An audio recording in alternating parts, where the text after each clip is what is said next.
Hello guys, welcome back to tutor and Hindi. और कैसे हैं आप लोग? जैसा कि मैंने बोला था, मैं प्रोग्रामिंग विद सी का एक सीरीज़ लाने वाला हूं और इस सीरीज़ का मैं फर्स्ट लेक्चर लेके आ चुका हूं। एंड गाइज, इस लेक्चर में हम बात करेंगे व्हाट इज़ कंप्यूटर, यानी कि कंप्यूटर क्या होता है, बाइनरी कोड क्या होता है कंप्यूटर में, और प्रोसेसर और मेमोरी क्या होता है, स्टोरेज डिवाइसेस क्या होता है। गाइज, मैं सारे टॉपिक क्यों पढ़ा रहा हूँ, क्योंकि प्रोग्रामिंग सीखने के लिए आपको ये सारे कंसेप्ट क्लियर होना चाहिए। अगर आपको ये सारे कंसेप्ट क्लियर हो गए तो आपको प्रोग्राम इंटरनली कैसे चलता है कंप्यूटर पर और कैसे डाटा मैनिपुलेशन होता है वो सब आपको समझ में आएगा और आप प्रोग्राम को विजुअलाइज करके लिख पाएंगे। गाइज, इसलिए सारे टॉपिक बहुत ही इंपॉर्टेंट है, आप इन टॉपिक को ध्यान से समझें और कोई भी प्रॉब्लम आता है तो आप कमेंट में लिख सकते हैं। So guys, let's start the video and let's see what is a computer. So guys, अगर मैं सिंपल डेफिनेशन दूँ कंप्यूटर का, तो computer is an electronic device that manipulates data. इसमें आपको दो ही चीज़ समझना है, इसमें इलेक्ट्रॉनिक डिवाइस क्या होता है और डाटा क्या होता है। तो चलिए हम बात करते हैं इलेक्ट्रॉनिक डिवाइस क्या होता है। गाइज, इलेक्ट्रॉनिक डिवाइस वो होते हैं जिनका ऑपरेटिंग वोल्टेज बहुत ही कम होता है, यानी कि जो कि 3, 5 या फिर 9 वोल्टेज पे ऑपरेट करता है और इसको हम छू सकते हैं। गाइज, इनको ऑपरेटिंग होते वक्त हम छू सकते हैं और हमको झटका नहीं लगेगा। बट अगर आप इसी जगह इलेक्ट्रिकल इक्विपमेंट्स को टच करेंगे ऑपरेट होते वक्त तो आपको झटका लग सकता है और ये हाई वोल्टेज पे ऑपरेट करता है। गाइज, इलेक्ट्रॉनिक डिवाइसेस जो होते हैं वो सेमीकंडक्टर यूज़ करते हैं, ट्रांजिस्टर यूज़ करते हैं और एंड गाइज ये सब सर्किट्स होते हैं और ये सब डिसीजन मेकिंग एलिमेंट्स होते हैं इलेक्ट्रॉनिक्स में। एंड गाइज, इलेक्ट्रिकल डिवाइसेस में मोटर्स, ट्रांसफार्मर्स, फिलामेंट्स, इक्विपमेंट्स जो यूज़ होते हैं वो हाई वोल्टेज पे ऑपरेट करते हैं। जैसे कि अगर फॉर एग्जांपल अगर एक वाटर पंप है तो उसमें इलेक्ट्रिक मोटर यूज़ किया गया और वो हाई वोल्टेज पे ऑपरेट करता है तो इलेक्ट्रिकल डिवाइस हो गया। जैसे कि यहाँ पे कंप्यूटर्स, लैपटॉप्स, स्पीकर्स, ये सब लो वोल्टेज पे ऑपरेट करते हैं और इन सब को हम इलेक्ट्रॉनिक डिवाइस बोल सकते हैं क्योंकि ये सब लो वोल्टेज पे ऑपरेट करते हैं और इन सब के पास कोई ना कोई प्रोसेसर या फिर कोई ना कोई सर्किट्स होते हैं जो कि वोल्टेज को मैनिपुलेट करते हैं, ना कि उसको कन्वर्ट करते हैं। और गाइस, इलेक्ट्रॉनिक डिवाइसेस में हमारा कैलकुलेटर भी आ जाता है क्योंकि कैलकुलेटर भी लो वोल्टेज पे ऑपरेट करता है और इनपुट लेता है, उसके बाद कुछ कैलकुलेट करके हमको देता है। जैसे कि हमारा फ़ोन भी हो गया। गाइज, फ़ोन भी एक इलेक्ट्रॉनिक डिवाइस ही है और जो आजकल हम स्मार्ट वॉच देखते हैं या फिर घड़ी भी जो है तो वो भी इलेक्ट्रॉनिक डिवाइस ही है क्योंकि वो भी बहुत ही लो वोल्टेज पे ऑपरेट करता है और उसमें भी कुछ ना कुछ प्रोसेसिंग होता है। गाइज, यहीं पे अगर इलेक्ट्रिकल डिवाइस की बात करें तो यहाँ पे हमारा फ़ैन हो गया और ग्राइंडर हो गया और इलेक्ट्रिक बल्ब हो गया और गाइज मोटर्स हो गया या फिर ग्राइंडर्स हो गया जो। और गाइज, इलेक्ट्रिकल डिवाइसेस में बहुत सारे और भी एग्जाम्पल्स है जो कि आपको पता होगा और इलेक्ट्रॉनिक डिवाइसेस में आप देख ही सकते हैं क्या क्या हो सकता है कि जो भी डिवाइसेस लो वोल्टेज पर ऑपरेट करता है। तो गाइज, कंप्यूटर के डिफिनीशन में मैंने बोला था कि computer is an electronic device that manipulates data. तो गाइज, इलेक्ट्रॉनिक डिवाइसेस तो हमको समझ में आ गया। अब ये डाटा क्या चीज़ है? तो गाइज, डाटा की हम बात करें तो any type of information that can be converted to binary format is data for the computer.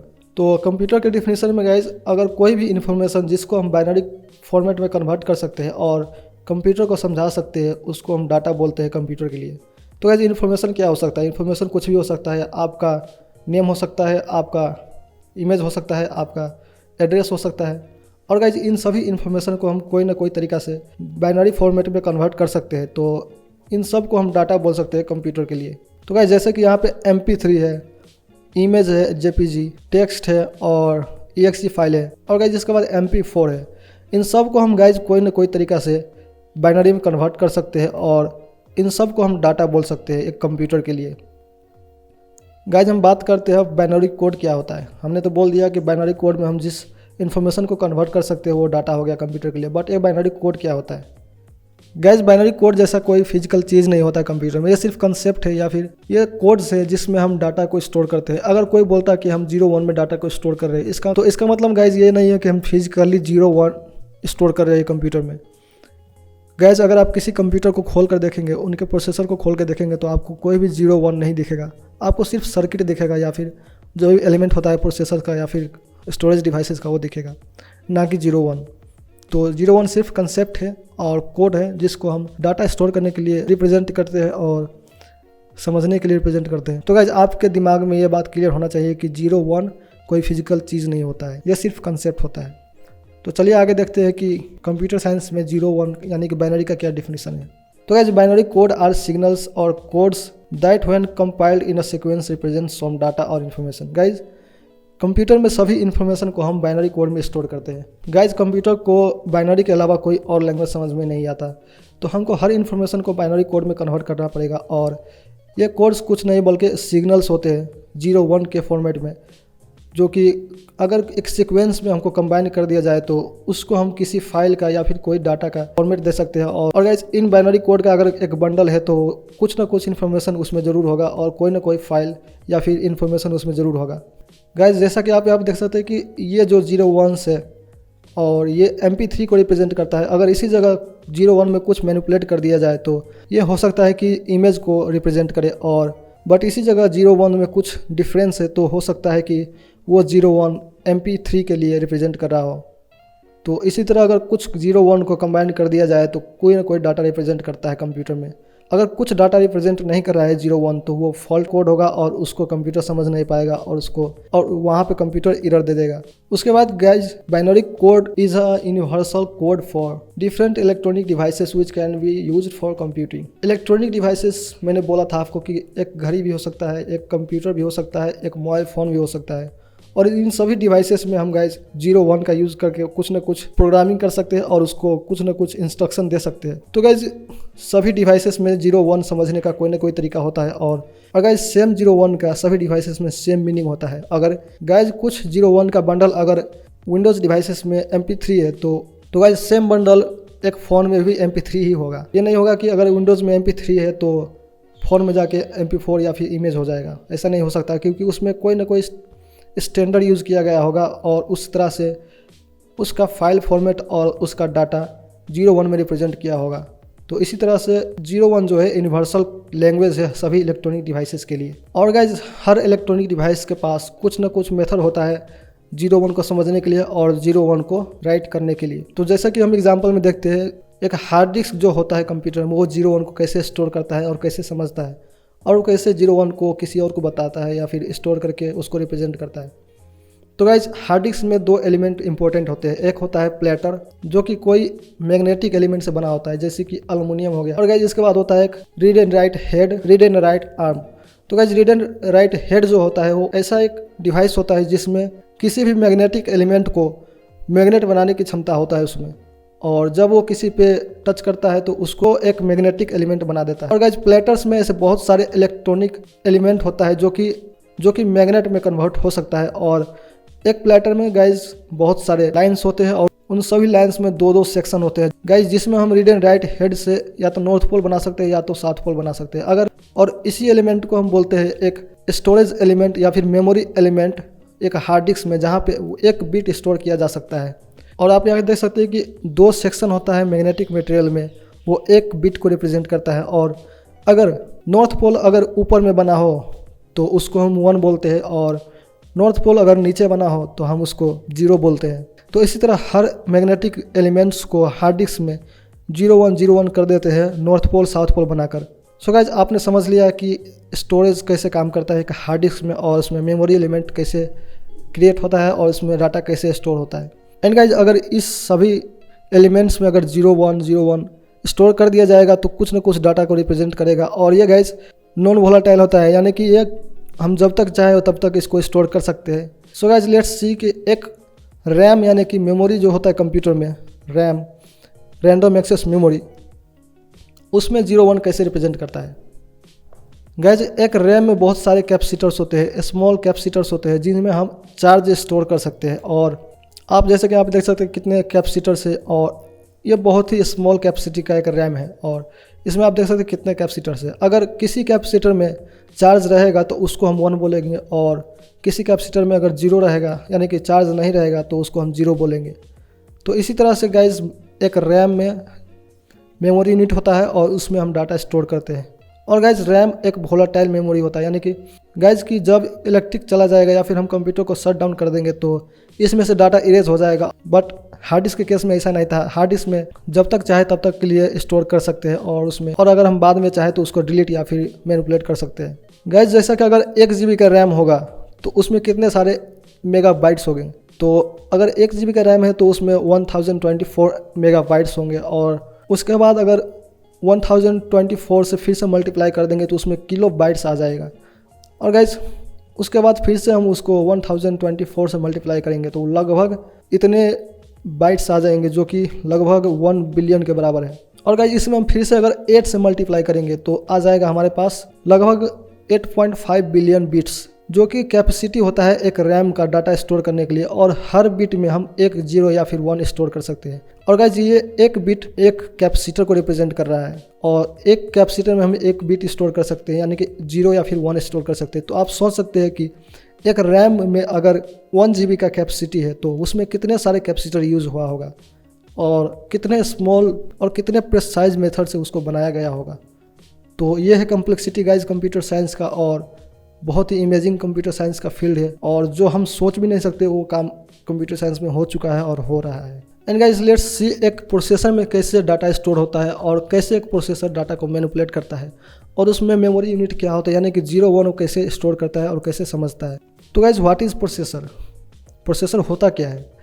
तो processor is a component of computer that processes data and instruction given. अगर हम कोई भी इंस्ट्रक्शन या फिर डाटा देते हैं एक प्रोसेसर को, वो उस डाटा को या फिर इंस्ट्रक्शन को प्रोसेस करके हमारा काम कर देता है, या फिर कोई भी इन्फॉर्मेशन हमको स्टोर करना होता है तो हम प्रोसेसर को देते हैं, और प्रोसेसर उसके डेस्टिनेशन स्टोरेज डिवाइस में उसको सेव कर देता है। तो यही काम होता है एक प्रोसेसर का। और सिंपल डिफिनेशन में अगर इसको समझे तो प्रोसेसर इज़ अ डिवाइस और component of a computer that processes data. और गाइज प्रोसेसर को हम CPU भी बोल सकते हैं कंप्यूटर में, और CPU का फुल फॉर्म होता है सेंट्रल प्रोसेसिंग यूनिट, जो कि मदरबोर्ड पे इंटीग्रेटेड होता है कंप्यूटर में, या फिर हम खुद से भी लगा सकते हैं। सो गाइज ये इंटरनल लुक है एक प्रोसेसर का, और आप यहाँ पे देख सकते हैं कि कितने सारे रजिस्टर्स होते हैं प्रोसेसर में। और एंड गाइज ये सभी रजिस्टर्स एक सर्किट से बना होता है, जो कि एक फ्लिप फ्लॉप होता है। और गाइज ये फ्लिप फ्लॉप कुछ नहीं बल्कि एक मेमोरी यूनिट होता है, जो कि चार्ज स्टोर कर सकता है या फिर करंट स्टोर कर सकता है। एंड गाइज अगर किसी प्रोसेसर के एक रजिस्टर में 8 फ्लिप फ्लॉप है तो हम उसको 8 बिट का या फिर 8 बिट का प्रोसेसर बोल सकते हैं। और इन सभी फ्लिप फ्लॉप में गाइज एक बिट स्टोर कर सकते हैं हम। और गाइज ये बिट कुछ और नहीं बल्कि करंट होता है, जो कि अगर एक फ्लिप फ्लॉप में करंट है तो उसको हम 1 बोलेंगे, और अगर एक फ्लिप फ्लॉप में करंट नहीं है तो हम उसको 0 बोलेंगे। तो इसी तरह से डाटा स्टोर होता है प्रोसेसर में, और उसको प्रोसेसर मैनिपुलेट करता है। और गाइज बहुत सारे एलिमेंट होते हैं प्रोसेसर में, उसको हमको समझना ज़रूरी नहीं है अभी। हमको सिर्फ इतना समझना है कि एक प्रोसेसर में रजिस्टर्स होते हैं बहुत सारे, और उन सभी रजिस्टर्स में फ्लिप फ्लॉप्स होते हैं। तो अगर एक रजिस्टर में 8 फ्लिप फ्लॉप है तो उसको 8 बिट का प्रोसेसर बोलेंगे। अगर उसमें 16 फ्लिप फ्लॉप्स है तो उसको हम 16 बिट का प्रोसेसर बोलेंगे। तो गाइज इसी तरह से एक प्रोसेसर को नाम दिया जाता है कि कितने बिट का प्रोसेसर है। एंड गाइज लेट्स सी कि एक SSD यानी कि सॉलिड स्टेट ड्राइव में डाटा या फिर 0 1 कैसे स्टोर होता है। और गाइज एक SSD में बहुत सारे एलिमेंट्स होते हैं, जिसमें एक बहुत ही इंपॉर्टेंट यानी कि मेन एलिमेंट होता है एक फ्लैश मेमोरी। गाइज ये सेम मेमोरी होता है जो कि हम एक पेन ड्राइव में यूज़ करते हैं या फिर एक SD कार्ड में यूज़ करते हैं। और गाइज ये फ्लैश मेमोरी जो होता है उसमें बहुत सारे ट्रांजिस्टर्स होते हैं, जो कि बहुत सारे सर्किट से बना हुआ होता है, और इसमें बहुत सारे सेमीकंडक्टर का यूज़ हुआ होता है। और गाइज इन ट्रांजिस्टर्स में फिर होता है एक नैंड गेट, जो कि बहुत ही इम्पोर्टेंट एक एलिमेंट होता है सेमीकंडक्टर का। और ये गेट जो होता है इसमें हम फ्लिप फ्लॉप की तरह ही चार्ज स्टोर कर सकते हैं या फिर करंट स्टोर कर सकते हैं। और अगर नैंड गेट में चार्ज है वहाँ पे 1 है, एंड अगर नैंड गेट में चार्ज नहीं है तो वहाँ पे हम बोलेंगे कि 0 है। और एंड गाइज इसी तरह से एक फ्लैश मेमोरी यानी कि सॉलिड स्टेट ड्राइव में डाटा स्टोर होता है, यानी कि 0 1 स्टोर होता है। और गाइज हर एक नैंड गेट को हम 1 बिट स्टोर करने के लिए यूज़ कर सकते हैं। एंड गाइज ये बहुत ही एडवांस कंसेप्ट है सेमीकंडक्टर फील्ड का, तो आपको इतना समझने की ज़रूरत नहीं है। बस आपको इतना समझना है कि एक सॉलिड स्टेट ड्राइव में ट्रांजिस्टर्स होते हैं, और उस ट्रांजिस्टर्स में कुछ गेट्स होते हैं जिसमें 0 या फिर 1 स्टोर किया जा सकता है। एंड गाइज अब तक हमने जितना भी स्टोरेज डिवाइसेस या फिर मेमोरी के बारे में पढ़ा, वो सभी गाइज 2 कैटेगरी में डिवाइड किया जा सकता है, जो कि हो नॉन वोलेटाइल और वोलेटाइल। गाइज वोलेटाइल यानी कि अगर उसमें से इलेक्ट्रिसिटी चला जाए तो डाटा इरेज हो जाएगा इमीडिएटली। नॉन वोलेटाइल वो होता है गाइज जिसमें अगर डाटा स्टोर कर दिया जाए तो इलेक्ट्रिसिटी जाने के बाद भी उसमें डाटा परसिस्ट रहता है, और बाद में हम उसको एक्सेस कर सकते हैं, और अपनी मर्ज़ी से हम अगर चाहे तो उसको डिलीट या फिर इरेज कर सकते हैं। बट गाइज वोलेटाइल में क्या होता है कि अगर इलेक्ट्रिसिटी चला गया या फिर हम कंप्यूटर को शट डाउन करते हैं या फिर कोई और प्रोग्राम इंड हो जाता है तो उसमें से डाटा इरेज हो जाता है। और ये प्रोसेसर और रैम दोनों में सेम होता है गाइज। एंड गाइज प्रोसेसर में भी ऐसे अगर करंट है तो डाटा है, और मेमोरी में भी यानी कि रैम में भी ऐसे ही अगर चार्ज है तो डाटा है, वरना दोनों में ही डाटा इरेज हो जाएगा। बट यहाँ पे हार्ड डिस्क और सॉलिड स्टेट ड्राइव यानी कि SSD में डाटा लंबे टाइम के लिए स्टोर कर सकते हैं। एंड गाइज आने वाले लेक्चर में हम जब मेमोरी की बात करेंगे तो हम बात करेंगे रैम के बारे में। गाइज मेमोरी का मतलब आपको पता होगा कि एक डिवाइस होता है जिसमें हम डाटा स्टोर करते हैं, बट आने वाले लेक्चर में हम जब मेमोरी की बात करेंगे प्रोग्रामिंग में तो हम बात करेंगे रैम के बारे में, ना कि हार्ड डिस्क के बारे में या फिर SSD के बारे में। गाइज कंप्यूटर्स में हार्ड डिस्क और जो भी डिवाइसेस होता है जिसमें हम डाटा स्टोर करते हैं लंबे टाइम के लिए, उसको हम स्टोरेज डिवाइसेस बोलते हैं, ना कि मेमोरी बोलते हैं। मेमोरी हम सिर्फ रैम को बोलते हैं। तो आपको यह ध्यान रखना है जब हम प्रोग्रामिंग सीखेंगे तब। So guys thank you for watching this video. इस वीडियो में इतना ही था, और अगर आप इसका नेक्स्ट लेक्चर देखना चाहते तो आपको थोड़ा वेट करना पड़ेगा। बट अगर आपको ये लेक्चर अच्छा लगा तो आप इसको लाइक कर दीजिए और चैनल को सब्सक्राइब कर लीजिए। एंड गाइज अगर आप चाहते हैं कि इस चैनल को कुछ हेल्प करना तो आप इस वीडियो को शेयर कर सकते हैं अपने फ्रेंड के साथ या फिर किसी और के साथ जिसको इस वीडियो की ज़रूरत होगी। So guys once again thank you for watching this video and stay healthy, keep coding.